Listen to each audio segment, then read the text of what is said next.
বগুড়ার শাহজাহানপুরে গলায় ওড়না পেঁচানো মা এবং 2 শিশু সন্তানের গলা কাটা মরদেহ উদ্ধার করা হয়েছে। জিজ্ঞাসাবাদের জন্য পুলিশ হেফাজতে নেওয়া হয়েছে স্বামী সেনা সদস্য শাহাদাত হোসেন কাজলকে।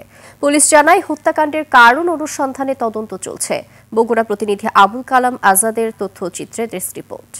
নায়াসিনামাইড ও স্যালিসাইলিক সমৃদ্ধ লিলি ফেস ওয়াশ যা ফেসের ডেড স্কিন সেল দূর করে দেয় দ্বিগুণ ফাস্টার ব্রাইটেনিং। এই কান্না স্বজনদের।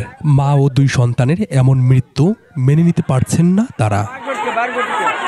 স্থানীয়রা জানান 6 বছর আগে সেনা সদস্য শাহাদাত হোসেন কাজলের সাথে বিয়ে হয় সাদিয়া বেগমের। তাদের 5 বছরের মেয়ে ও 3 বছরের ছেলে সন্তান রয়েছে। মঙ্গলবার সকালে বসত ঘরে গলায় গৃহবধূ সাদিয়া বেগম এবং পাশের ঘরে তার শিশুপুত্র ও কন্যার গলা কাটা মরদেহ দেখতে পেয়ে পুলিশকে খবর দেয় প্রতিবেশীরা।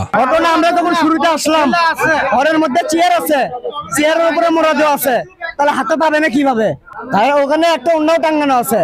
শক্তিতে কাপড়টা বাড়িতে মাথা পেয়ে যাচ্ছে, সেটা কেমনে মেয়ে সম্ভব? মেয়ে তো খাটো শট। আমি এটা সুষ্ঠু তদন্তের মধ্যে আমি এই রিপোর্টটা চাই। পুলিশ মরদেহ উদ্ধার করে ময়নাতদন্তের জন্য মর্গে পাঠায়। জিজ্ঞাসাবাদের জন্য হেফাজতে নিয়েছে স্বামী শাহাদাত হোসেন কাজলকে।